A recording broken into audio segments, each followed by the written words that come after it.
হুমায়রা আপু একটা কমেন্ট করছে, আমি রাঁধতেছি, তারপর ভাবলাম আজকে রান্না করতে করতে অনেকগুলা রিপ্লাই দিছে। লিখছে ওসফি একটা চাইনিজ ব্র্যান্ড, এটার কোনো সুদিং জেল নাই, নাইট ক্রিম নাই, আপনি যেটা সেল করতেছেন সেটা নকল। আবার আরেকজন ওই ইয়ের নিচেই আবার একটা কমেন্ট করছে, ঠিক বলছেন আপু, এটা ইয়ের প্রোডাক্ট, চকবাজারের প্রোডাক্ট। আলহামদুলিল্লাহ আমাদের এখানে না চকবাজারের কোনো প্রোডাক্ট নাই। আর আপনি যেহেতু এই কথাটা বললেন, আমার মনে হয় এই এই কমেন্টের রিপ্লাইটা আমি আরো বিশেষ করে কেন দিতে আসছি, আমার টিকটকটা আমার মডারেটরের আন্ডারে থাকে। তো আমার মডারেটর বলতেছে যে আপু তুমি একটা কাজ করো, অনেক দিন ধরে তো সার্টিফিকেটগুলো দেখাও না বা ইম্পোর্টের পেপারগুলো দেখাও না, তাহলে তুমি না একটু দেখাও।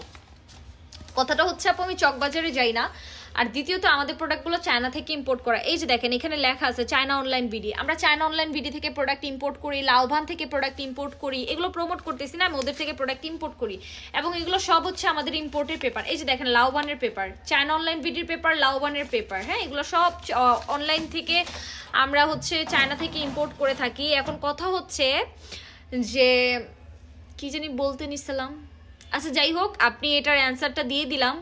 আর আমার মনে হয় না আমি আমার লাইফে কোনোদিন চকের প্রোডাক্ট সেল করছি। আরেকটা ব্যাপার কি, হ্যাঁ আপনি একটা কথা সত্যি বলছেন যে ওসফি একটা চায়না ব্র্যান্ড, এটার কোনো জেল বের হয় নাই। এটার প্রথমে একটা সিরাম বের হয়েছিল, তারপরে বের হয়েছে লোশন, তারপরে এখন বের হয়েছে জেল। আপনি আরেকটু ভালো করে দেখলে তারপরে বুঝতে পারবেন, হয়তো আপনি ভুলে বলে ফেলছেন। যাই হোক, ভুলভ্রান্তি মানুষেরই হয়। আর যারা মনে করে আমরা চায়না প্রোডাক্ট বিক্রি করি, চায়না প্রোডাক্ট বিক্রি করলে কি মাশাআল্লাহ এত বেশি বেশি সেল হইতো আমাদের? মনে তো হয় না। চায়নার প্রোডাক্ট যারা বিক্রি করে তাদের কি এত বেশি সেল হয়?